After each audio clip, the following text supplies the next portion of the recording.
আর পিছনের চাকার বিয়ারিং এর অবস্থা দেখো। অনেকে কি করে, এই ব্রেকটা যদি ফেল হয়ে যায় তাহলে এই ব্যাকেটটা সহ চেঞ্জ করে দেয়। Hello guys, welcome to our bike blog. তো আজকে আমার কাছে একটা এসছে রয়্যাল এনফিল্ড থান্ডারবার্ড 350 সিসির বাইকটা ফুল সার্ভিসিং হবে। তার সাথে সাথে কিছু গুরুত্বপূর্ণ কাজ আছে, সেই কাজগুলো তোমাদের সাথে শেয়ার করে দিচ্ছি। চলো বাইকটা দেখাচ্ছি আর কি কাজ করবো সেটাও দেখাচ্ছি। ভিডিওটার সাথে জুড়ে থাকবে। আর যদি আমার চ্যানেলে নতুন হয়ে থাকবে চ্যানেলটাকে সাবস্ক্রাইব করে দেবে আর পাশে থাকা বেল আইকনটাকে প্রেস করে দেবে। এই যে বাইকটা সার্ভিসিং হবে, ফুল সার্ভিসিং হবে। তো বাইকটার কাজ অনেক আছে, বেসিক কাজ অনেক কাজ আছে। যেমন সামনের দেখো সামনের ডিশটা কাজ করে না, যদি একবারে জোরে ধরা যায় তাহলে কাজ করবে। আস্তে আস্তে প্রেস করলে পরে এই যে ভিতরে ধরা যাবে। তো এটা মাস্টার সিলিন্ডার কিটটা চেঞ্জ করতে হবে। আর তার সাথে পিছনে এয়ার ফিল্টারটা খোলা হয়েছে, এয়ার ফিল্টারটা চেঞ্জ করে দেবো। চেনটা ক্লিন করতে হবে, চেনটা ক্লিন করে লুক করতে হবে। আর পিছনের চাকার বিয়ারিংয়ের অবস্থা দেখো, বিয়ারিং চেঞ্জ করতে হবে। পিছনে ডিসপ্যাড লাগবে।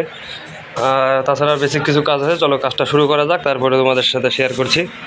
অনেকে কী করে, এই ব্রেকটা যদি ফেল হয়ে যায়, সামনের ব্রেকটা যদি ফেল হয়ে যায় এরকম করে, যদি আস্তে করে ধরে ভিতরে চলে যায়, ব্রেক যদি না ধরে তাহলে এই ব্যাকেটটা সহ চেঞ্জ করে দেয়। এটা চেঞ্জ করার কোনো মানে হয় না। এটার ভিতরে যে মাস্টার সিলিন্ডার কিটটা থাকে, যেটা প্রেশার দেয়, সেই কিটটা চেঞ্জ করলেই হয়ে যাবে। চলো এটা আমি ওপেন করে নিই। ওপেন করার পরে তোমাদেরকে দেখাচ্ছি কোন মালটা চেঞ্জ করতে হবে। ব্রেকের লিভারটা খোলার পরে এখানে একটা সার্ক্লিপ থাকবে, লকটা খুলতে হবে। খোলার পরে ভিতরে যে কিটটা দেখা যাচ্ছে তোমাদেরকে দেখাচ্ছি বের করে। এই যে কিটটা যে আছে, এই কিটটা চেঞ্জ করতে হবে। এই কিটটা খারাপ হয়ে গিয়েছে, কিটটা চেঞ্জ করে দিলে ব্রেক অয়েলটা চেঞ্জ করতে হবে। ব্রেক অয়েল অবস্থা খুবই খারাপ। তো তারপরে এই কাজটা হয়ে যাবে। চলো কাজটা করা যাক। মাস্টার সিলিন্ডারের কিটটা ফিটিং করব। তার সাথে রয়্যাল এনফিল্ডের জেনুইন মাল পার্টস, এটার সাথে স্প্রিংটা আছে।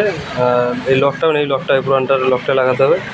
সাথে একটু গ্রিজ দিয়েছে, গ্রিজটা এখানে ভরিয়ে নিয়ে ফিটিং করতে হবে, কারণ সাথে রাবারটা যাতে না কেটে যায়, এর জন্য একটু গ্রিজ ভরিয়ে দিতে হবে। ঢুকিয়ে দিয়ে লকটা লাগাতে হবে, তাহলে ফিটিং হয়ে যাবে। চলো লাগিয়ে নিয়ে তোমাদেরকে দেখাচ্ছি পরে আবার। আর বাইকটা সার্ভিসিংয়ের কাজ সম্পূর্ণ তোমাদেরকে দেখাতে পারলাম না, কারণ দোকানে কাজের চাপ আছে হয়ে গেছে। আগে যেরকম হালকা করে প্রেস করলে পরে ভিতরে এসে পড়তো, ব্রেক হতো না, ব্রেক মিস করতো। এখন এরকম কোনো প্রবলেম দিবে না,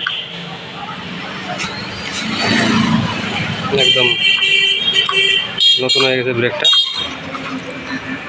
পিছনের চাকাটা খোলা হয়ে গেল, এখন বিয়ারিংটা চেঞ্জ করতে হবে। বিয়ারিংটার অবস্থা দেখাচ্ছি তোমাদেরকে। দুটো বিয়ারিং, এই একটা দেখো কীরকম নড়াচড়া করছে, লেগে গেছে। এটা ভেঙে যেত আর অল্পর জন্য। তো একটা বেশি খারাপ হয়েছে, একটা অল্প খারাপ হয়েছে। তো আমি দুইটাই চেঞ্জ করে দেবো। আর একটা চেঞ্জ করলে পরে একটার জন্য একটা খারাপ হয়ে যাবে, আবার দুইটা চেঞ্জ করতে হবে। এর জন্য একবারে আমি দুইটা চেঞ্জ করে দেবো, যাতে পরে আর সমস্যা না দেয়। তো পিছনের এখানে স্যালেঞ্জারটা খুলে দিলাম, কারণ এই ব্রেকের লিভারটা জাম হয়ে গেছে, পিছনের ব্রেকটা ধরে না। পিছনের এইখানে ওয়াশ করতে হবে, এটা ওয়াশ করতে হবে। মাস্টার সিলিন্ডার কিটটা ওয়াশ করতে হবে পিছনের ব্রেকের। আর পিছনের ডিসপ্লেটার অবস্থাটা দেখো কী অবস্থায় আছে। পিছনের চাকার ডিশের কাজ, তারপরে বিয়ারিং লাগানো সব হয়ে গেছে, সব এদিকে কমপ্লিট। পিছনের চাকার ডিশ কমপ্লিট। এখন মোবিলটা ডাউন দেবো। অন্যান্য বাইকের যেরকম ড্রেনার থাকে একটা, তো এটাতে আছে তিনটা ড্রেন দিতে হবে। এই একটা ড্রেন দেওয়া হয়েছে, আর একটা দেবো এখানে 12 নম্বর, আর একটা এখানে আছে 8 নম্বর। তো চলো ড্রেন দেওয়া যায়। একটা ড্রেন দেওয়া হলো, আর একটা দিয়ে দিচ্ছি। চলো আর একটা ড্রেন দেবো এখন। এটা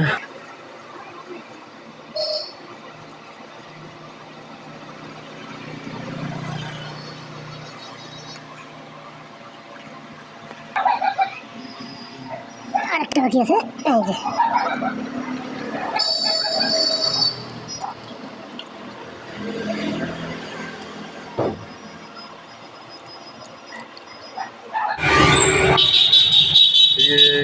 সার্ভিসিংয়ের কাজ মোটামুটি কমপ্লিটের দিকে, কারণ এয়ার ফিল্টারটা লাগাই দেবো, ফিটিং করতে হবে।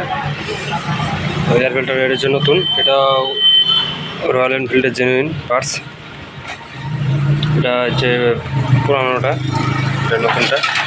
তো এটা ফিটিং করছি, ফিটিং করার পরে মোবিল ফিল্টারটা লাগাবো। মোবিল ফিল্টারটাও জেনুইন আনা হয়েছে।